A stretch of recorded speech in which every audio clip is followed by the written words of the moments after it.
Have you ever felt a chill run down your spine in a place where you know you were supposed to be alone? Tonight, we're taking you on a journey into the heart of darkness, to a place where the past refuses to stay buried. This is the old Willow Creek Asylum, a place abandoned for over 50 years, yet its stories and its residents are said to remain.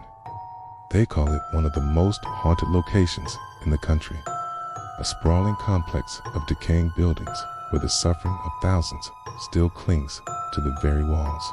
Tonight, we're not just telling you the stories, we're going inside.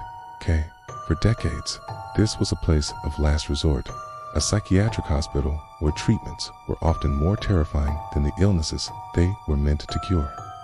Thousands of patients lived and died within these walls, their hopes and fears soaking into the brick and mortar. Now, it stands silent, a monument to a dark chapter in medical history. But is it truly silent?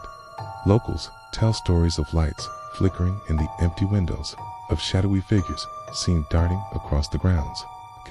They speak of whispers carried on the wind, faint cries for help that seem to come from nowhere and everywhere at once. Security guards who have patrolled the perimeter refuse to enter after dark, reporting the unmistakable sound of footsteps echoing down deserted hallways, as if someone or something is still making their rounds. Tonight, we're joining a team of seasoned paranormal investigators armed with more than just cameras and flashlights. They have EMF meters to detect unseen energy fields, digital recorders to capture electronic voice phenomena, or EVP, and thermal cameras to spot temperature drops that often signal a ghostly presence. Their mission, to make contact, to find concrete evidence that the souls of Willow Creek are still here. We're not just observing, we're participating. We'll be right there with them in the most active areas of the hospital, the patient wards, the old operating theater, and the dreaded hydrotherapy room where some of the most harrowing treatments took place. Our investigation begins on the third floor in the former long-term patient ward. The air up here is heavy, thick with dust and an almost tangible sadness.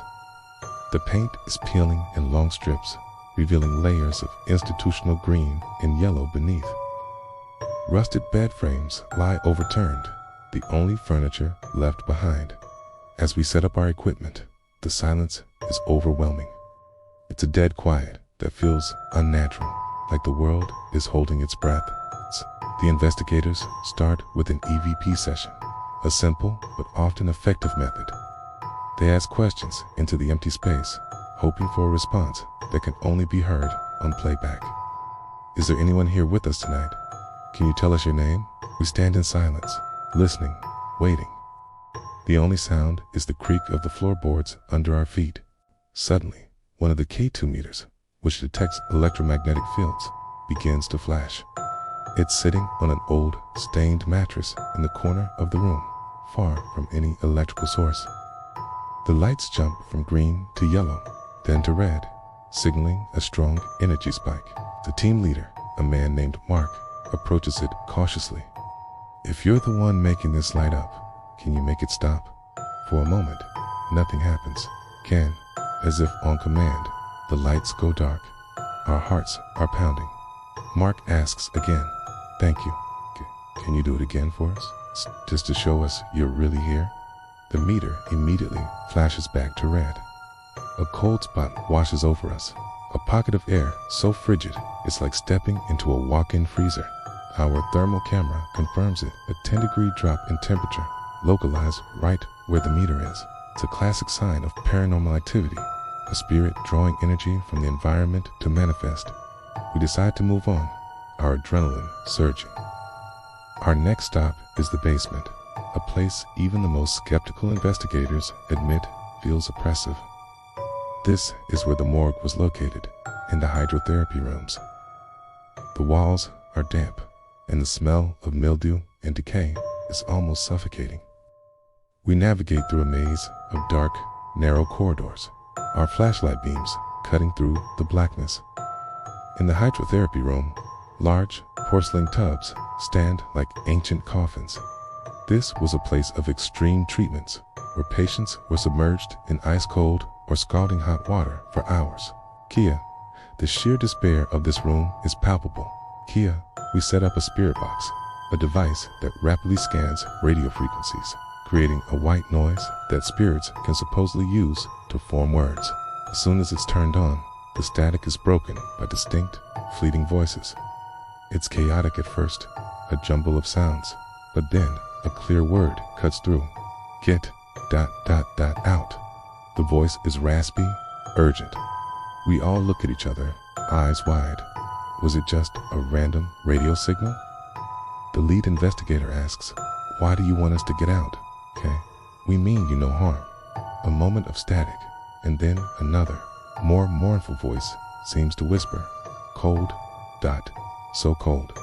It's a chilling, direct response that connects directly to the history of this room. The feeling is no longer just curiosity. A real sense of unease is setting in. We are guests here, uninvited, in a place of profound sorrow. As we continue to explore, the activity seems to follow us.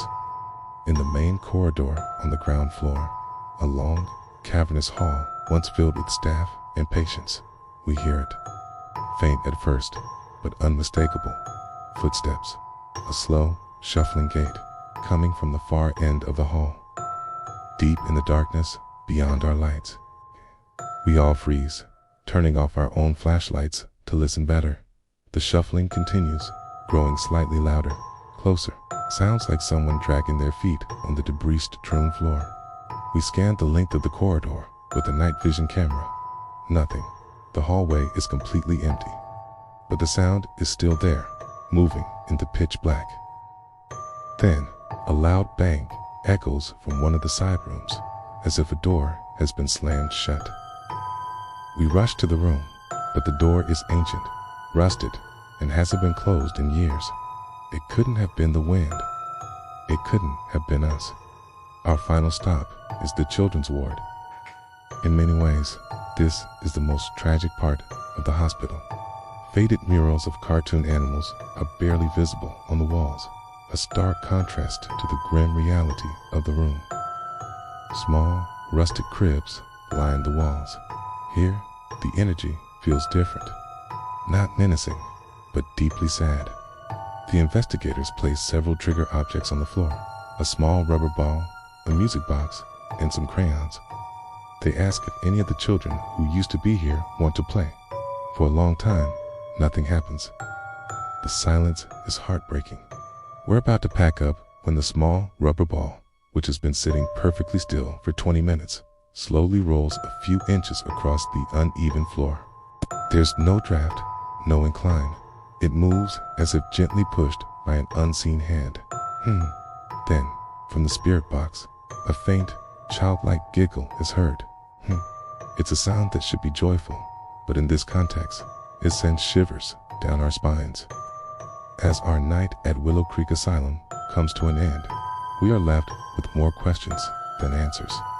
We have captured unexplained energy spikes, heard disembodied voices give direct responses, and witnessed objects move on their own. For the investigators, this is compelling evidence. For us, it's a profound and unsettling experience. Were these just coincidences? Our minds playing tricks on us in a spooky environment? Or did we truly make contact with the tormented souls left behind? The line between the living and the dead feels incredibly thin in a place like this. The footsteps, the whispers, the cold spots, they tell a story that history books can't. A story of pain, of loss, and of a presence that refuses to fade away. The forgotten hospital may be abandoned, but it is far from empty. Thanks for joining us on this journey into the shadows. If you found this investigation as fascinating as we did, don't forget to like this video, subscribe to our channel, and hit that notification bell so you don't miss our next exploration into the unknown. Stay curious and stay safe.